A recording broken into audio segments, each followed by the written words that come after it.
Assalamualaikum warahmatullahi wabarakatuh. Kembali lagi bersama kami Elvina Dwi Andita, Desilia Safitri dan Reza Veronica. Nah, di sini Anda sedang bersama dengan Reza Veronica. Di sini kita akan membahas tentang Padang Lamun.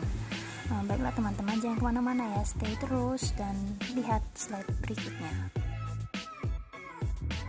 Oke, kembali lagi. Di sini ada pengertian padang lamun. Padang lamun yaitu hamparan vegetasi lamun yang menutup suatu area pesisir atau laut dangkal terbentuk dari satu jenis atau lebih dengan kerapatan padat atau jarang.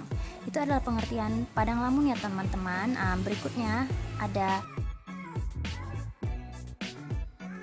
Next, ada ekosistem padang lamun.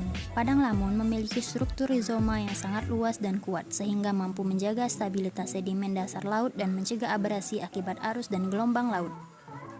Selain itu, lamun memiliki kemampuan filtrasi yang bagus dan secara efisien dapat menjaga ekosistem terumbu karang dari masuknya sedimen ke arah laut.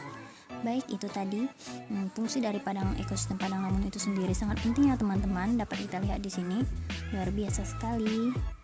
Next, slide selanjutnya. Hai, kembali lagi. Di sini ada ciri-ciri ekologis padang lamun. Antara lain adalah 1. Terdapat di perairan pantai yang landai, dataran lumpur dan berpasir. 2. Pada batas terendah daerah pasang surut, dekat hutan bakau atau di dataran terumbu karang. Yang ketiga, mampu hidup sampai kedalaman 30 meter di perairan tenang dan terlindung. Yang keempat, sangat tergantung pada cahaya matahari yang masuk ke perairan. Yang kelima, mampu melakukan proses metabolisme secara optimal jika keseluruhan tubuhnya terendam air dan memiliki sinar matahari yang cukup. Berikut Next adalah tampilan dari padang lamun itu sendiri. Nah, di sini bisa teman-teman lihat kalau padang lamun itu tumbuhannya memiliki kerapatan yang sangat rapat ya teman-teman. Seperti fungsinya tadi itu menjaga terumbu karang dari abrasi, dari gelombang laut yang dahsyat seperti itu kan, sangat penting ya teman-teman.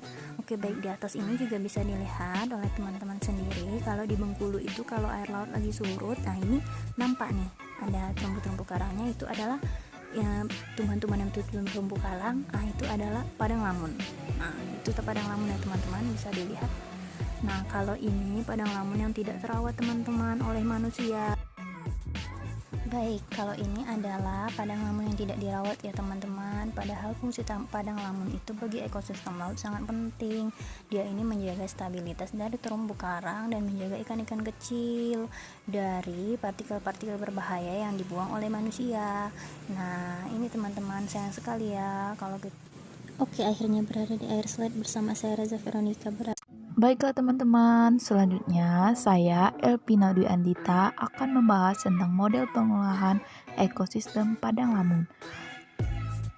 Pelestarian ekosistem padang lamun merupakan suatu usaha yang sangat kompleks untuk dilaksanakan karena kegiatan tersebut sangat membutuhkan sifat akomodatif terhadap segenap pihak baik yang berada di sekitar kawasan maupun di luar kawasan. Pada dasarnya, untuk mengatasi masalah-masalah perusakan dan untuk menjaga serta melindungi sumber daya alam dan ekosistem padang lamun secara berkelanjutan diperlukan suatu pengelolaan yang tepat. Nah, tadi sudah dijelaskan bagaimana ekosistem padang lamun. Nah, di sini merupakan contoh dari ekosistem padang lamun. Nah, tadi sudah dijelaskan bagaimana ekosistem padang lamun. Nah, di sini merupakan contoh dari ekosistem padang lamun. Dapat kalian perhatikan dan kalian lihat ya pada gambar di sana.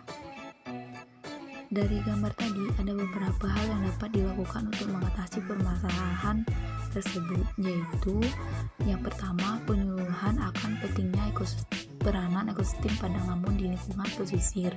Kedua, menyadarkan masyarakat agar mengambil peran yang lebih besar dalam menjaga dan mengelola sumber daya padang lamun.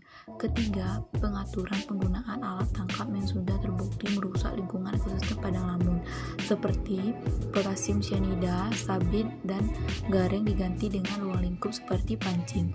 Yang keempat, perlunya pembuatan tempat penggunaan limbah dan sampah organik.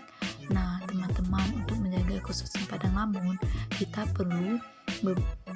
perlu mengatasi permasalahan yang terutama kita harus memperhatikan bagaimana cara mengelola ekosistem padang lamun yang baik dan benar.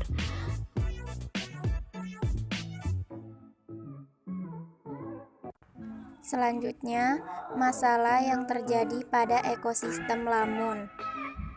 Masalah yang terjadi pada ekosistem lamun yaitu faktor yang disebabkan oleh manusia, keberadaannya yang berada di daerah estuaria dan pesisir yang merupakan perbatasan antara daratan dan lautan yang menyebabkan padang lamun terancam oleh berbagai faktor yang disebabkan oleh manusia, selain juga oleh perubahan iklim global saat ini. Adapun beberapa masalah yang terjadi pada ekosistem lamun, yang pertama gangguan alam. Fenomena alam seperti tsunami, letusan gunung api, siklon dapat menimbulkan kerusakan pantai. Yang kedua, gangguan dari aktivitas manusia, seperti contohnya penggunaan alat tangkap ikan yang tak ramah lingkungan. Selanjutnya, faktor yang mempengaruhi padang lamun. Ada 3 faktor. Yang pertama itu kecerahan. Lamun membutuhkan intensitas cahaya yang tinggi untuk proses fotosintesa tersebut. Yang kedua, temperatur. Berkaitan dengan kemampuan proses fotosintesis yang akan menurun jika temperatur berada di luar kisaran tersebut. Yang ketiga, salinitas. Penurunan salinitas akan menurunkan kemampuan lamun untuk melakukan fotosintesis. Berikut ini contoh kerusakan pada ekosistem lamun yang terdapat pada lautan.